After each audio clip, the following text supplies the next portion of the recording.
Wendy from Wendy A Studio, and this video is about steam setting your Hapazome prints. Okay, so what you're going to need for this process is either a large stock pot or a canner. If you're going to be making pieces that are bigger than 20 inches, I recommend using a canner so that you can fit your work in there comfortably. Inside your stock pot, you'll need to have a vegetable steamer placed upside down. This makes it so that you have more distance between the water underneath and your prints that you're going to set on top of the basket. So I'm going to set this in here. If you get a canner, it should come with a basket for holding the canning jars, and I just take this basket and I flip it upside down and set it inside the pot. You'll also need a lid that fits snugly on your pot. You'll need some scissors, some craft paper, and some tape.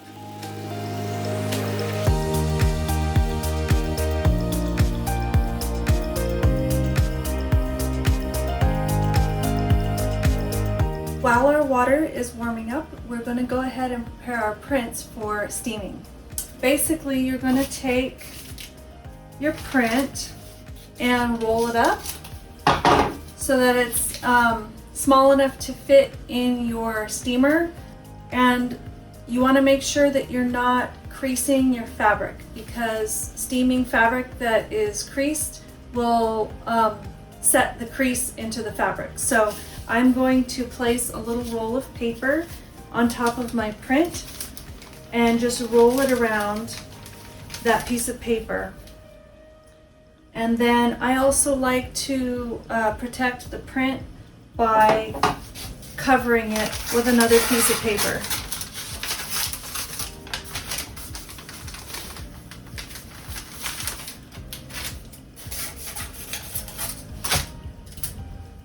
Once you've got it rolled up, just go ahead and tape it closed.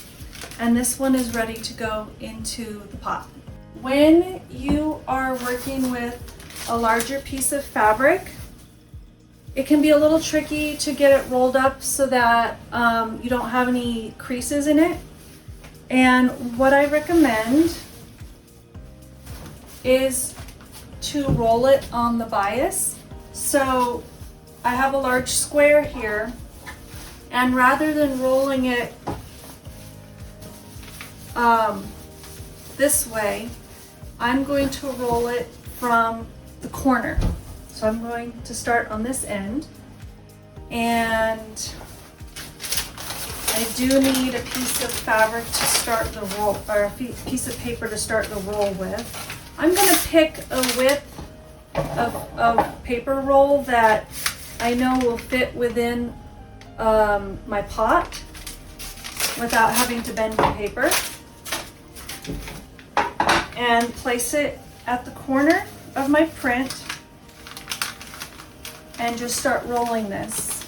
Now you'll notice that the fabric is going to be wider than the paper, and that's just as it should be.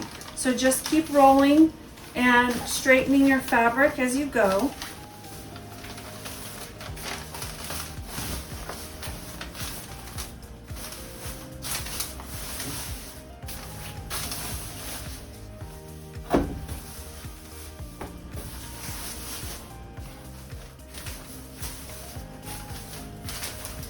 Okay, now that we've reached this end, I'm going to take the end of this roll, and you'll see that it gets thinner as you go out to the edge because there's not as much fabric out here because of the way we've rolled it. And that just makes it easier to fold this to the inside. I'm going to roll it kind of loosely, and then take the other side and do the same thing.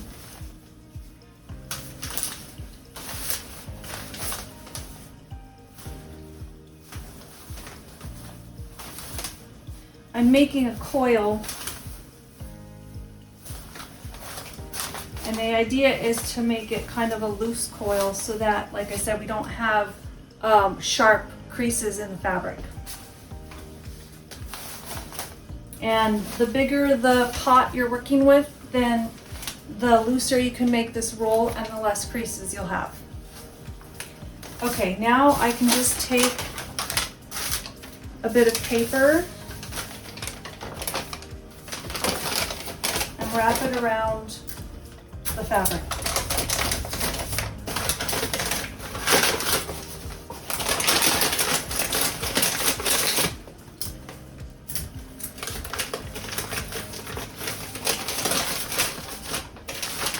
So I'm going to go ahead and wrap up all these little pieces that I have here. My water is steaming hot now, so the next thing to do is take the lid and cover it with a towel. The reason for that is that we want to catch any condensation that is collecting on the bottom of the lid to prevent it from dropping back down onto the print. If water touches the print, it will make it bleed and you probably won't be happy with the results of your print. So I will take this lid, I let it cool for a minute before doing this. Set your lid on the towel and then you're just going to wrap the towel over the top, and you want to make sure that all the ends come up so that they're not going to drop down into the flame. Once I have everything folded up, I'm just going to pin this snugly and make sure that I don't have ends that are going to fall down. So now I can just find my handle here, and I'm going to set this on my pot after I load the pot with my rolled up prints. If you have a lot of small prints, sometimes it's easier just to lay several of them on a piece of paper and then just roll them up together inside that one piece of paper.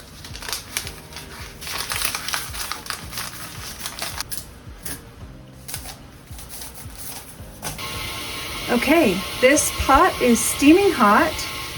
I've turned it down to low so that I don't have any boiling bubbles that are going to splash up onto my prints. And the next thing to do is to take some crumpled paper and put the paper on top of the basket. This will ensure that condensation on the basket does not touch your print. And then you can start making a layer of your rolled up prints across this paper. Make sure that the edges of your prints are not touching the edges of the pot because there will be condensation on the pot. Okay, I've got a nice even layer there, and then I can just set my larger piece on top. Make sure that nothing's gonna roll out of place. And we'll put the lid on.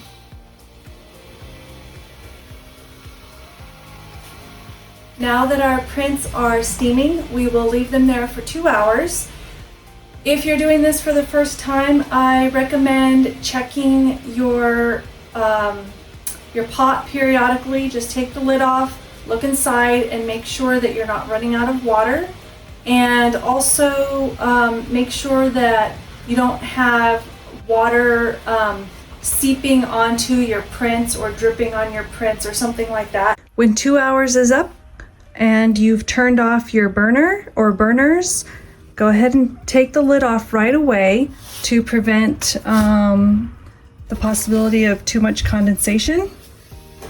Let your steam dissipate a little bit, and then you can go ahead and start taking your prints out.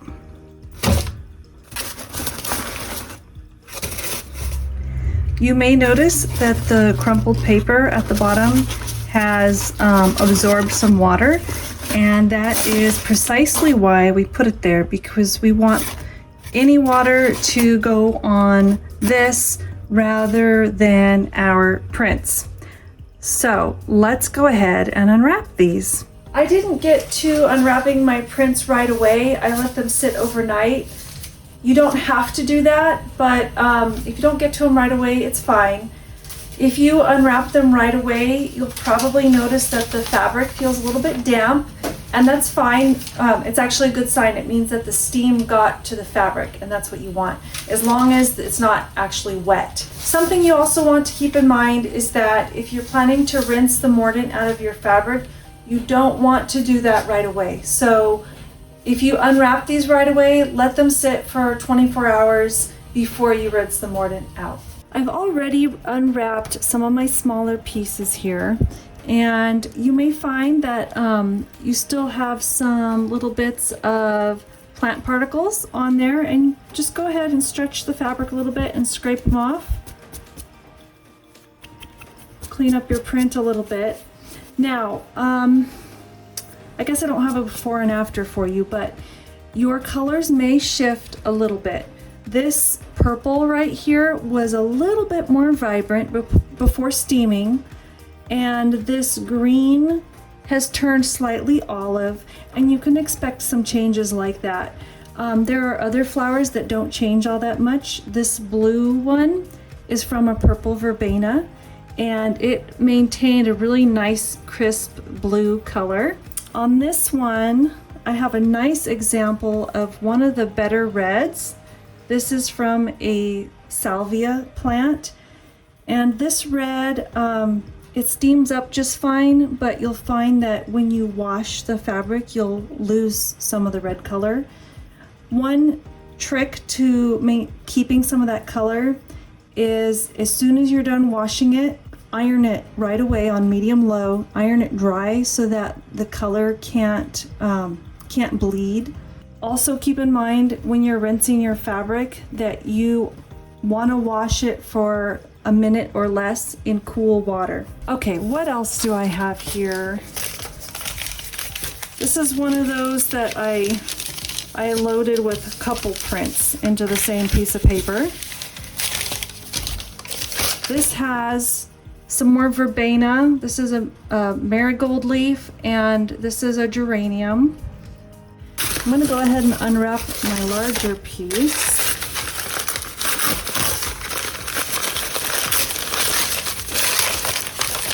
Oh, I stuck one in there. This is coreopsis. You can see it has a nice bright orangey yellow color. This one I printed with verbena. Once again, that's one of my favorites. Another type of geranium right here, which has a variegated color. So there's a little bit of veining right here. This, I believe, is a vinca leaf. This print is from the blanket flower, also known as Gaillardia.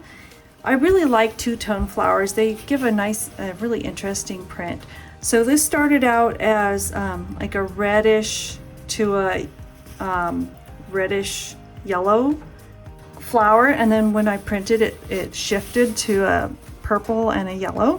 This was a strip that I printed with the idea of being able to use it maybe to tie up a gift or put an edging on something.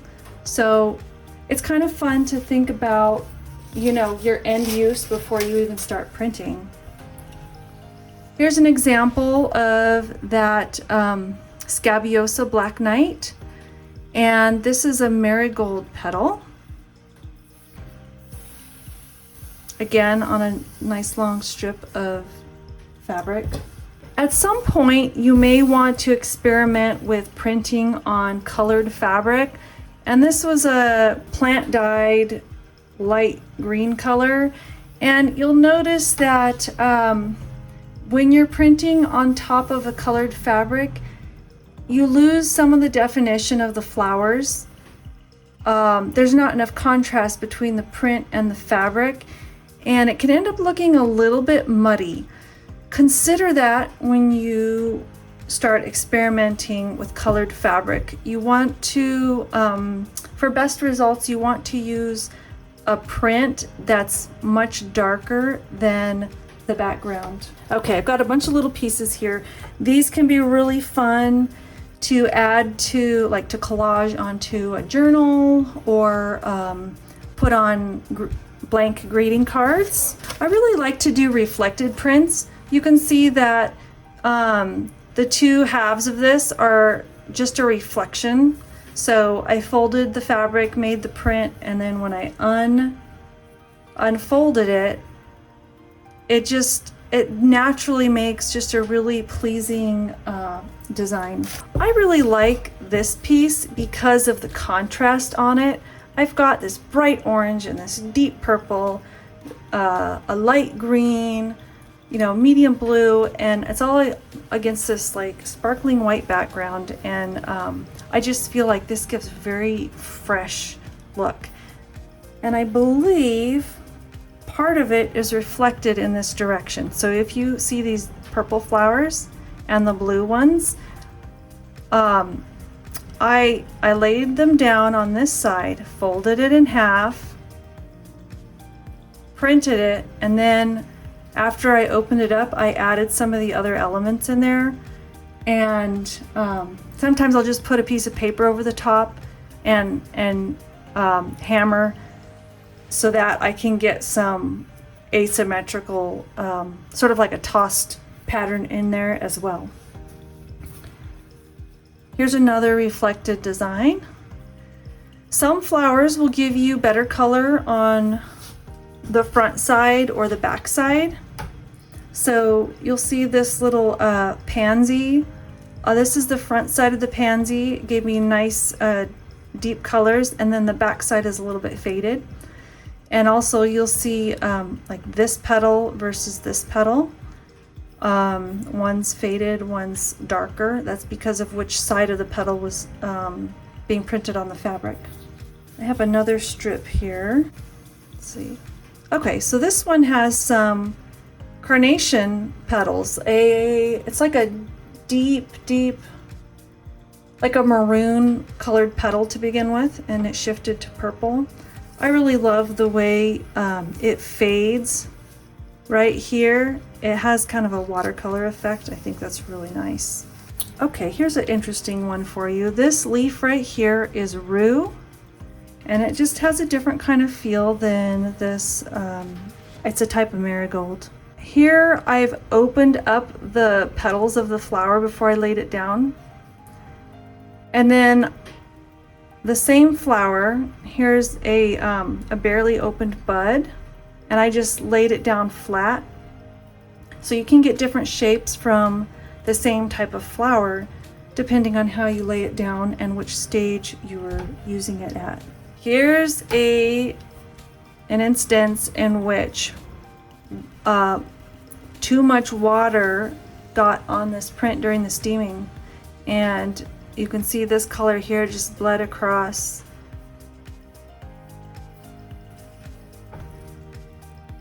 Here's an example of a blue salvia used in a print. Here's another strip. I add a little bit more variety on this one, which is kind of fun.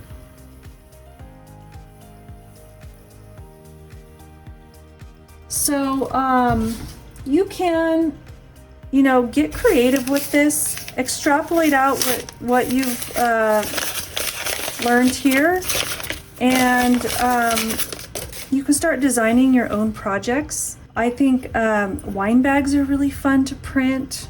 Apparel I think would be really fun, maybe like you could do around the necklines. A little bit more cumbersome to work with, but definitely fun. Scarves, of course. Silk is surprisingly great to work with. You would think that it would be too delicate, but I've had good luck with silk, and it takes the dye really, really well. So definitely give that a try. Well, it's been really fun sharing this process with you. I hope that this opens up some new ideas for you, more ways to craft, and I hope you enjoy the plants that you're working with. I know that's one of my favorite parts of this whole thing. is just to see what nature can provide in terms of color. And of course, I love fabric as always, and it's just a joy to work with. Happy crafting, take care.